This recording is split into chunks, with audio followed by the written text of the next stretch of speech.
Assalamualaikum warahmatullahi wabarakatuh. Perkenalkan, nama saya M. Akil Mutaki dengan NIM 1232041414659. Beri hormat saya kepada Bapak Raffi Reno Petra SHMH selaku dosen pembimbing mata kuliah. Saya akan menjelaskan sistem hukum tata negara Belanda.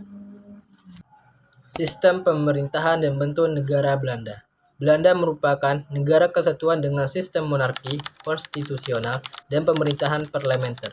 Raja atau ratu berperan sebagai kepala negara yang bersifat simbolik, sedangkan kekuasaan pemerintahan dijalankan oleh kabinet yang dipimpin oleh Perdana Menteri dan bertanggung jawab kepada parlemen. Indonesia juga merupakan negara kesatuan namun menganut sistem presidensial di mana presiden berperan sebagai kepala negara sekaligus kepala pemerintah.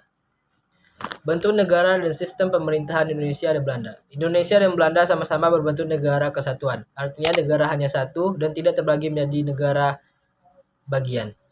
Pemerintahan pusat punya kekuasaan utama, sedangkan daerah hanya menjalankan tugas dari pemerintah pusat. Perbedaannya ada pada sistem pemerintahan Indonesia, memakai sistem presidensial, di mana presiden adalah kepala negara sekaligus kepala pemerintahan. Presiden dipilih langsung oleh rakyat melalui pemilu dan tidak bisa dijatuhkan oleh DPR sembarangan. Sementara itu, Belanda memakai sistem parlementer. Di Belanda, raja atau ratu hanya sebagai simbol kepala negara. Pemerintahan dijalankan oleh Perdana Menteri dan kabinet harus mendapatkan dukungan dari parlemen. Kalau parlemen tidak percaya, parlemen bisa jatuh atau diganti. Yang kedua ada legislasi dan lembaga perwakilan. Belanda menganut sistem bikameral kuat atau strong bikameral yang terdiri dari Tweede Kamer dan SD Kamer. Tweede Kamer memiliki kewenangan dominan dalam membentukkan undang-undang, sedangkan Eerste Kamer berwenang menerima atau menolak RUU.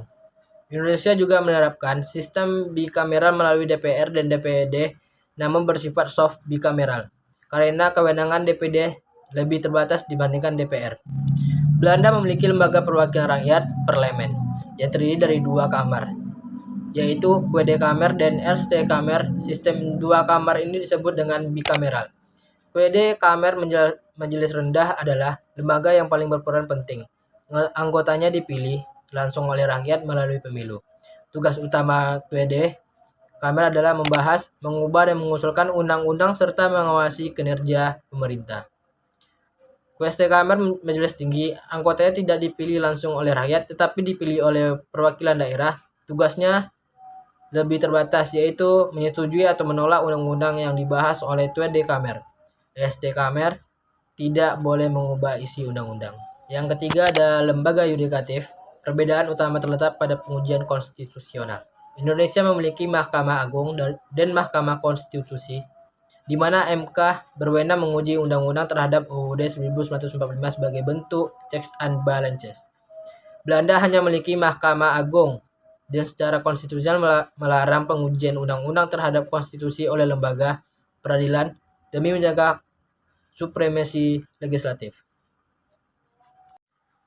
Yang keempat ada kewarganegaraan. Indonesia menganut asas ius sanguinis dengan pengakuan terbatas terhadap ius soli dan kewarganegaraan ganda terbatas. Belanda memberikan kewarganegaraan melalui kelahiran dari orang tua warga Belanda, naturalisasi atau prosedur pilihan. Yang kelima ada sistem pemilu. Sistem pemilu Indonesia menyelenggarakan pemilu presidensial langsung untuk memilih presiden serta pemilu legislatif. Sedangkan Belanda menerapkan sistem demokrasi parlementer, di mana rakyat memilih parlemen dan pemerintahan dibentuk berdasarkan dukungan mayoritas parlemen. Baiklah, itu saja penjelasan makalah dari saya. Assalamualaikum warahmatullahi wabarakatuh.